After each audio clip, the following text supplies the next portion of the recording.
in the squadron. They called him Bullets, but we call him Greg Kelly. Greg Kelly is on the air on the Red Apple Podcast Network. Oh boy, we got a bomb downtown. What the hell is going on? ICE, Immigration's Customs Enforcement, targeted in New York. Now, why would anybody have a beef with ICE, Immigration's Customs Enforcement? Maybe they've been watching the news and they've been stirred up into a frenzy about, oh my goodness gracious, this occupying force, authoritarianism, going after our neighbors. No, they're good guys enforcing the law, and but they have been portrayed as thugs and criminals, and it's amazing in this country. The criminals are treated like the good guys, and the good guys are treated like the criminals, and this is, I believe, what comes as a result. Suspect in custody after explosion in trash can outside New York City Federal Building. An incendiary device. Excuse me, what the hell is this? Oh, you know what I can't stand? Paywalls all over the place. An incendiary device went off outside a federal building in Lower Manhattan Monday morning.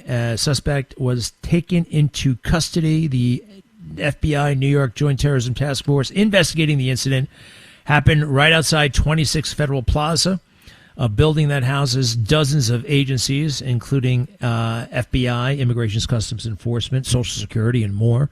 Maybe you've been there. I think I went there to get my passport. Mamdani tells this fake story about how his father went there and didn't know if he would ever come out, as if he was being waterboarded right here in Manhattan at the FBI headquarters. A preposterous notion that he pushed, that we are this very kind of xenophobic place. Oh, New York, and so hostile to Muslims. Gosh, that man has lied so much. So hey, wait a second. All right. I did talk to the president last week. I didn't make that big deal about it, but did President Trump give a shout out to our friend Sid Rosenberg? Let's see what happened here. Cut one, please. Cut one. We have great people. Sid, I want to say your show is fantastic. He's been with me. We love you, Sid. First thing. Sid Rosenberg. So he's got a great show. He was with me before I was with me. Yes. Before I announced, right? Now he's been my friend for a long time. Wait, did he make a joke at Sid's expense? Hey, if that happens, it's very, very flattering. Oh, by the way, President rubbing you, giving you a hard time. So is President Trump at fault for the wood smoke over New York? Of course not. It's Canada. But the leftist version of all this stuff, everything is still President Trump's fault. Can we stop? Have we moved on? Is the soccer over? I know a lot of people have gotten into it. My dad got into it. A lot of people. I've done it before. I remember a couple of years ago, after a while, I gave in and I watched a match. And you feel yourself kind of rooting. You feel yourself kind of like, you move your body to help the ball along. I just didn't even give in once. I didn't watch anything. I don't feel like I missed anything. And congratulations to who the hell won? Was it Argentina? Spain, Argentina? Good luck to both of those guys. Do me a favor. Listen to this. This whole nonsense of Netanyahu, a great friend of America, Bibi Netanyahu. I don't care. Look, Bibi, does he get a little bit out of hand sometimes? Yes. Hey, you can criticize Netanyahu. I have no problem with that. But often those who hate Netanyahu seem to also hate Israel, right? I have no problem criticizing the Israeli government from time to time when they do something wrong, just like our own government. We criticize that. But I noticed that with the critics of Netanyahu, it seems to go much deeper than the latest prime minister. Do me a favor, cut 3. This is the Mamdani mayor. Still can't believe it. A city like this, all these people, this punk. But here we are, cut 3. Look, I believe that Prime Minister Netanyahu belongs in The Hague. He's a war criminal who has been charged by the International Criminal Court. And what you will find is that is an opinion that is held by many purely because of what his actions have wrought over these last many years. I've also said that I will follow the laws that we have here in New York City because I believe that there's an importance in following the law as a leader who presides over our city, and that's something that I plan to do. Meaning? I'm sorry, I don't understand what that means. Meaning that whatever the law allows me to do in New York City, that's what we will do, but we won't be writing our own laws to that end. What does the law allow you to do? That's an active conversation with our legal department in seeing what the prospects are we have here in our municipality. However, what we've seen at the national level is a desire sometimes to write your own laws, to go outside of the bounds of legality. That's not something we have an interest in. I mean, normally when people come to a UN General Assembly, they're granted a sort of amnesty because it is the seat of the United Nations. Is that what you're thinking that you'll honor, or you're actively looking to see if you can actually arrest him? I think we are looking at all of our legal obligations, and one of them is with regards to the United Nations. But the other part of this is we're not talking about a personal assessment of Benjamin Netanyahu. We're talking about the International Criminal Court and the fact that they have a warrant out for this prime minister's arrest. And I think it's important to talk about the weight that has as a charge, and also that as the mayor of New York City, I'll be following the laws of New York City. What about the laws of America? You know, we're not a signatory to the International Criminal Court. It sounds like a beautiful thing, right? Oh, the International Criminal Court, going after war criminals, beautiful. It's about as corrupt as the World Health Organization. World Health Organization sounds beautiful, right? But then you see they're always wrong, and they're all in it with China. International Criminal Court. You know who used to be on that damn thing? Jack Smith. Jack Smith. With that purple cape, that's when he worked at The Hague. Very, very, very bad guy. Now, it's very interesting that Bibi Netanyahu was on right here with Sid. All right, we're going to stop talking about Sid. Hey, you had a hell of a week. What can I say? Netanyahu, Bibi, with Sid regarding this mayor who is talking a big game about arresting him. Cut 4, if you don't mind. Cut 4. Mr. Prime Minister, I know that, you come to the United States often, and I'm in New York City, and I hate Mamdani. I'm going to use that word. You don't have to, Mr. Prime Minister. I will. I hate his guts. And he has threatened to arrest you time and time again, which we know he really can't do. But he seems pretty steadfast on arresting you when you get here. I know you're going to come speak at the UN in September. I know you have a trip too coming to D.C., but are you nervous that he may try that when you get here in September? No, I'm not. I think he should look at who he's condemning, who he's praising. He's condemning Israel, the one democracy that stands shoulder to shoulder with American values, fights our soldiers, fight shoulder to shoulder with America's valiant soldiers. But who does he champion? Hamas, that calls openly to massacre every Jew on earth, that conducted that horrible massacre, the worst massacres on Jews since the Holocaust. He basically apologizes and excuses for Iran, the greatest terror regime on earth, that openly calls for the murder of President Trump and other senior officials, and so on. So he's with the terror actors.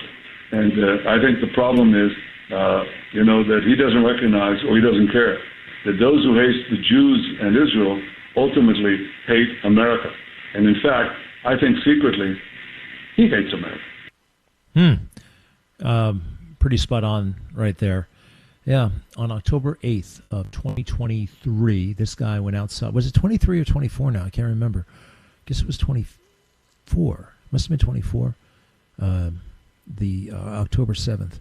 He went outside. No, it was 23. 23.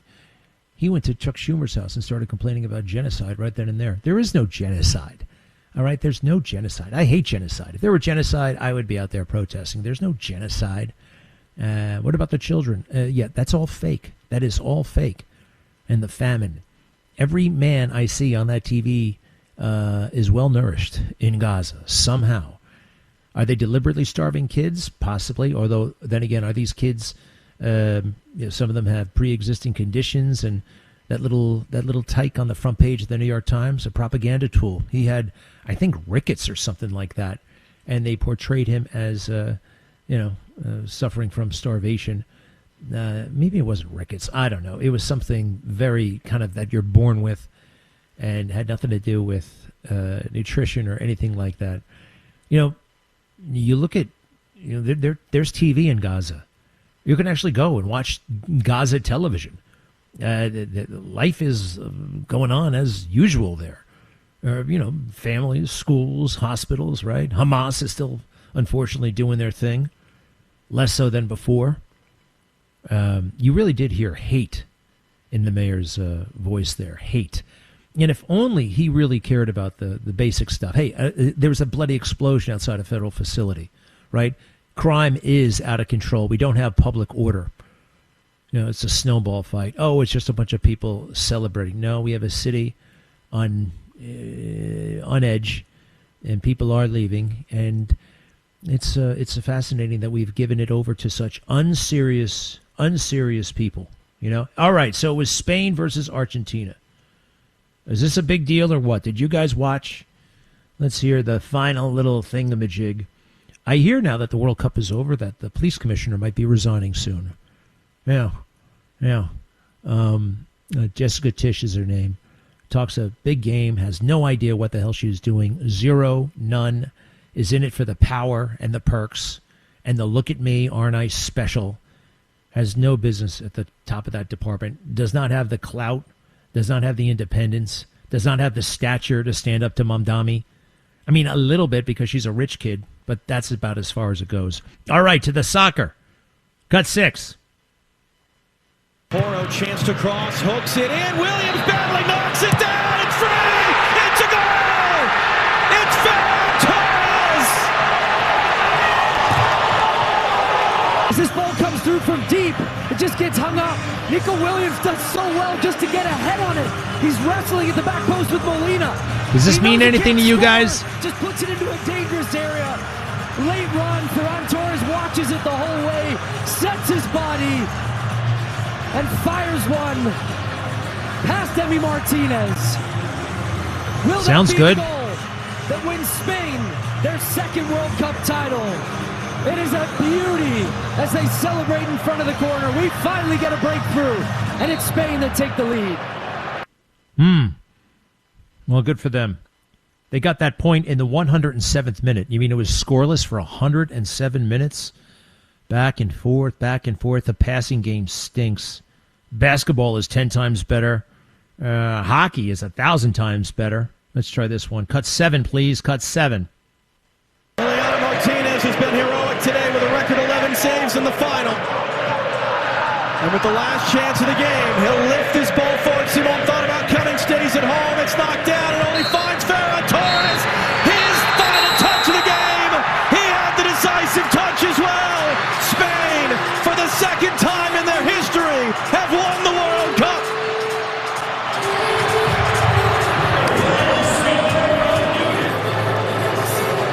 Spain, all right. Kings of football once again. Their football ran supreme. It was a joy to watch this team. The way they moved the ball, so harmonious, so many connections across the field. And that's what I thought about the soccer game. Very harmonious. They were the better team. They were the best team. And they played the most beautiful stuff. Congratulations, Spain. And thank you for all the wonderful football that you played. Yeah.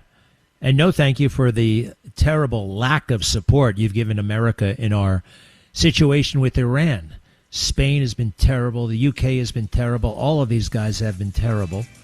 We didn't make a big deal out of it because we were putting on a great big soccer match, but they really have. What's that king's name again? Have him come see me.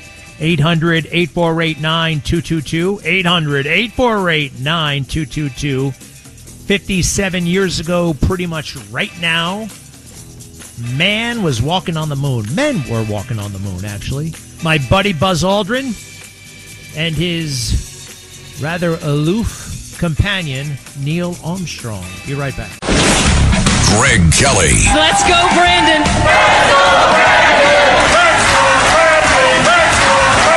On the Red Apple Podcast Network. Greg Kelly. On the Red Apple Podcast Network. How about about that rain. Yikes, yikes, yikes. I got to admit, I split. I went down to Florida. Oh, man, they talk about the free state of Florida. They're not kidding about that place. It is chillax. It is very, very, I don't know. There's something in the air. People don't bother each other. People are kind to each other. I'm not saying we're not, although pretty much we're not. We're just, everybody's a little bit on guard in New York. Here in Florida, it's a different vibe. Not all of it, all right? There are little places that are a little bit tense. I was in, not South Beach, but like this downtown part of Miami. And that place comes alive, and it gets a little bit freaky at night. It gets a little bit freaky at night. Other than that, though, I think it's got it all going on. It's got it all going on in Florida. What is Ron DeSantis going to do? You know, he's out pretty soon. I predict, because he can't run for president, not going to run for president. No one's talking about that. He's probably going to get put into the cabinet, all right, by President Trump. And, you know, I took another look at this thing with the Blue Angels and Hegseth.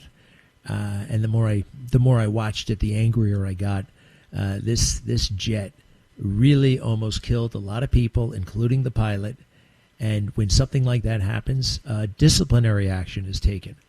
It doesn't mean you're going to throw the guy in jail, although that could have happened if he had killed people. You know, if he had actually ejected and killed people, he could have gone to jail. I know plenty of pilots actually who have gone to jail for mistakes they made in the cockpit that lead to a loss of life. That happens, and this almost happened here. So you can't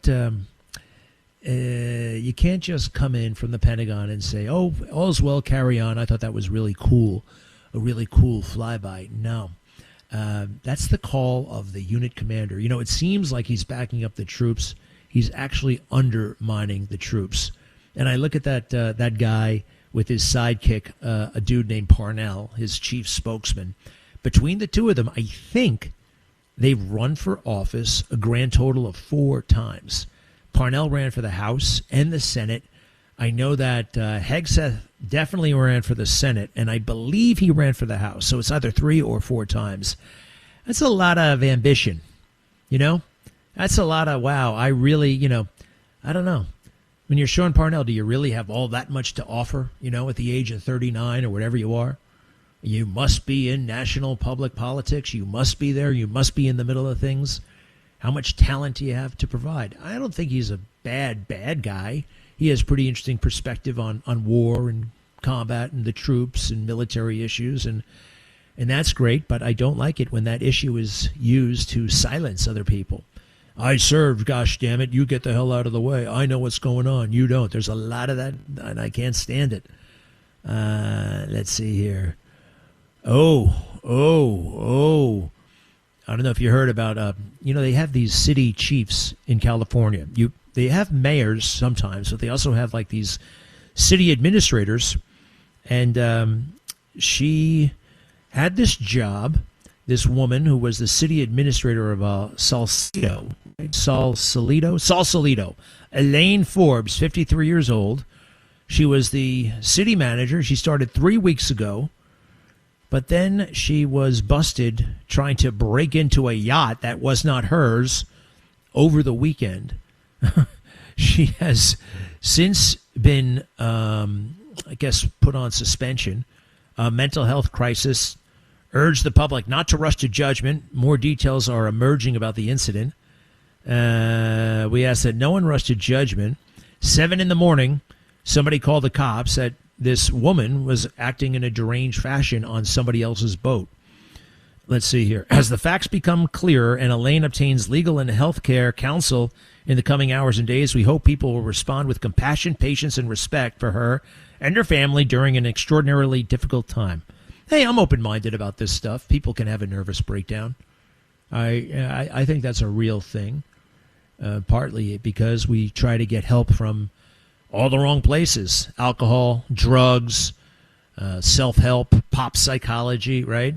Where the ultimate relief, I do believe, comes from God. And this is somebody who's consumed a lot of that pop psychology stuff. And it's not bad per se, but it's basically an imitation. You could be getting something so much more.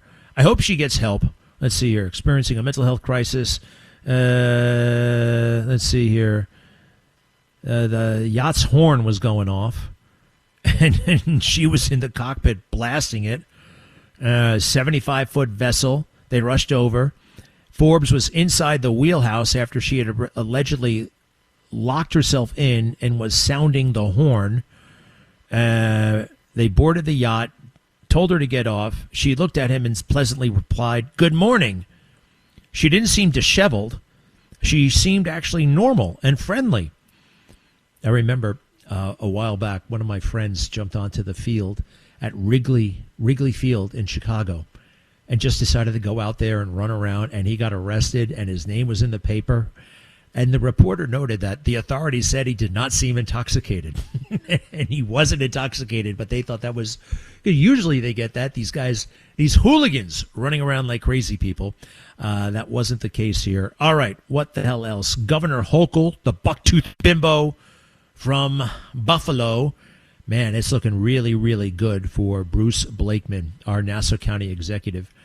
He deserves it. He's running hard. This woman is an airhead. Hey, these data centers, she doesn't understand anything about them. You know, if you are in favor of economic development, you should be in favor of these data centers. You know, she's never seen a windmill that she doesn't like, but she hates these big data centers that are being installed all over the place for the AI. It's essential. We need these super duper computers, and we've been doing it for a long time, actually. From power plants to that big system that operates Erie Canal and the rest. This makes sense, but she's, of course, because it's a Democrat theme du jour, she's jumping on the anti-AI, at least AI support center, data center bandwagon. Do me a favor, from CBS, Face the Nation, a particularly lousy fake news show, but it gives us a little bit of insight into that bucktooth bimbo. Are you ready? Go ahead, please. Governor, I want to ask you about a decision that you made this past week that made very big headlines. You signed an executive order to ban large-scale data centers for a year. These are those big buildings that help to power artificial intelligence technology centers. It was just a few months ago you said data centers were a local decision for municipalities. What changed for you? I would say what changed was talking to the localities and realizing they don't have the negotiating ability to, or have the clout to be able to demand that their communities benefit from this in a more dramatic way. They also don't have the ability to insist that these companies bring their own power or pay more for the grid. They don't have an ability to say no to tax breaks. And so I decided that I could do much more, especially in this, actually flooding the zone is what's happening now. We have over 30 applicants. So in a very short time, I changed my position, saying, you know what, the state has to lead here, but it's not about being the first. It's about being the first to get it right. And we will get it right over the course of this year and help those localities negotiate the right way, make sure we're keeping track of how much water is being consumed, doing a study of that during this year, but also insisting that these companies, and they're welcome with the conditions and the rules that we set forth, that they also contribute to the larger grid, because this is a huge tax on our grid, and I want to make sure that the power is there, our limited power is there for the large companies that are creating jobs, like the Micron that we recruited here with 50,000 jobs. So we'll get the right balance, but I'll tell you this, people want protection. New Yorkers want protection. There's a lot of anxiety. Companies want certainty. We'll give them both. Well, governors from red states like Missouri, Montana, Wyoming, they signed this White House Ratepayer Protection Pledge, which I guess has AI data centers sign on to promising not to increase consumer prices, like companies, AI, OpenAI, and Amazon. You know what it sounds like to me? A shakedown. A shakedown. They want... They want to have a more thorough talk about how are you going to get into these localities. This is a money push. This is a campaign money push. Oh, it took me a moment, but it's so obvious now. It's so obvious, as those Korean K-pop girls might say in the song Takedown. Hey, we're really sorry about those troops that were killed in Jordan. I saw 1 million fake news AI videos that were alleged to have been of the Iran attack. This woman I know, she kind of sends me this video, says, oh, your boy really did it this time, and he's violating the Geneva Convention. I wrote back, I said, I saw this 5 months ago. No, you didn't. It was on CNN. Well, it might be on CNN. We don't call them fake news for nothing. And another AI video, 2 soldiers killed. That puts us up at about 16, 18. And I'm sorry, it's tough. It's tough. But the military could never be casualty free, no matter what. Even in peacetime, it's not casualty free. I remember when I was on active duty, we lost 6 guys in helicopter crashes. Motorcycle crashes. Helicopter crashes, yeah, that's a given almost. But motorcycle crashes, right? And live fire exercises, it's a dangerous, dangerous business. If this were a peaceful operation, let's say we were doing a major training operation in the Persian Gulf, there would be casualties. So casualties have been remarkably small in number. Not to minimize, for the family and all that stuff. But when you put that uniform on, when you take the oath, you kind of know that this is a risk. You kind of know that this could happen.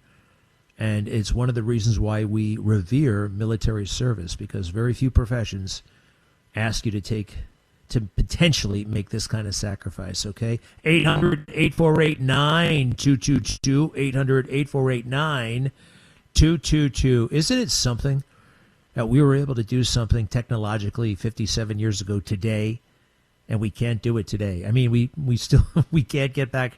We went back to the moon kinda a few months ago, we circled it, and that was great, and I love what we did. And we couldn't keep going to the moon forever. But it is amazing. 57 years ago, we went to the moon, and we can't do that today. 57 years before that was 1912. 1912, less than 9 years after we first learned how to fly. Something's fundamentally wrong with this situation. Be right back. Greg Kelly on the Red Apple Podcast Network.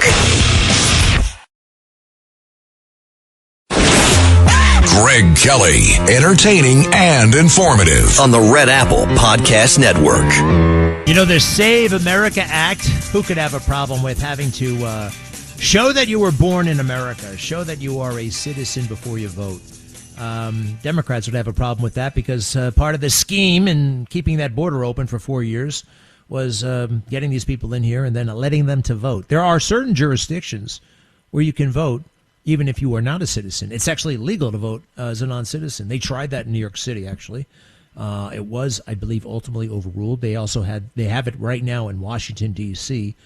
The threshold to vote in America, all you got to do, all we ask is 18 and up and be a U.S. citizen. And they actually want to make those low requirements. Remember when they were having a hard time getting people to join the Raccoon Lodge? And they said, well, we have no applicants. What are we going to do? Well, maybe it's too hard to get in. What are the requirements? Must be 18 years of age or better, higher, and must be a United States citizen and no criminal record. Norton gets up and goes, there's your problem right there. The requirements are too hard. This is a no-brainer, but people have really put their brains to use to figure out a way to justify opposing the SAVE Act. Now, this is Tom Tillis, one of the least impressive guys on Capitol Hill. I'm sorry. United States Senator Tom Tillis, Republican of North Carolina. He never shuts up bragging about how poor he was when he was a kid. I mean, it doesn't really, I know that about America. I know you can overcome anything. We learned that a long time ago. Abe Lincoln was born in a hut, for crying out loud. All right, so here we go. Tom Tillis, he basically, 2 things here. He has a big whiteboard, and he says, I'm going to make a demonstration on this thing. And his stupid pen is out of ink. I'm just telling you, whenever he draws something, you can't see what it is. And he makes such a big deal out of it. And the other thing, the bottom line is he says it's too hard. It's a good idea, but it's too hard. Tom Tillis. The worst. Oh, and he's wearing, get this, a bolo tie. Have you ever seen a bolo tie? Those things that cowboys, they don't even wear them anymore because they're out of style. Tom Tillis on the U.S. Senate floor. Go. Carolina. Thank you, Mr. President. I ask unanimous consent that the quorum call be vitiated. Without objection. Thank you, Mr. President. I also ask unanimous consent to use a prop during my remarks. Without objection. Thank you, Mr. President. It's actually fitting. I just had somebody in the cloakroom tell me the last person that came to the floor and used the chart to draw on was none other than Lindsey Graham. So I'll dedicate these comments to Lindsey. Mr. President. Forgive me, but doesn't he sound a little bit effeminate? He sounds a little bit effeminate, this guy. Unfortunately, a lot of Southerners sometimes, they either sound like good old boys or they sound like a little bit light in the loafers. No judgment, but I don't know. Keep going. In North Carolina and ran the campaign to get us to a majority and become Speaker. One of the promises that I made to the people of North Carolina is that we would pass voter ID bill. We'd be smart about it. We'd get it cleared through the Obama Justice Department. We would implement it in a methodical fashion so that we could further increase the already acceptable levels of election integrity in North Carolina. It took a couple of years. It actually took a couple of lawsuits before we got it done, but we got it done.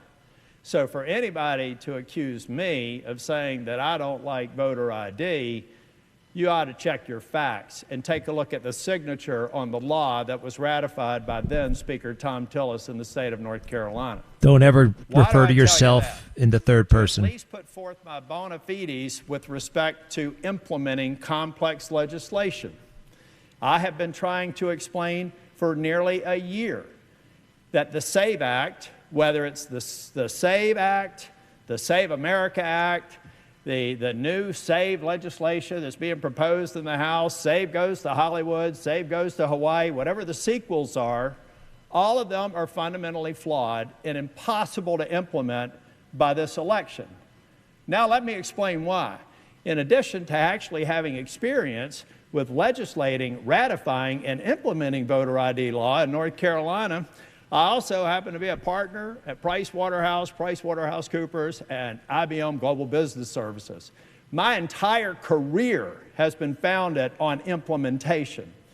When you look at implementation, you look at the complexity of what it takes to get anything done, even the most simple thing. Stop for a second. Stop for a second. I don't believe he worked for all those places. And if he did, he certainly wasn't wearing that silly bolo tie when he showed up at IBM Global Business or Price Waterhouse, wherever the hell he worked. Implementation. I'm a on the ground can do kind of guy. And let me tell you what we got to do. Hey, if you're having a party in November, and let's say a lot of people want to come, you could set up an ID system by then. You know, you got to show your ID. You got to show your ID.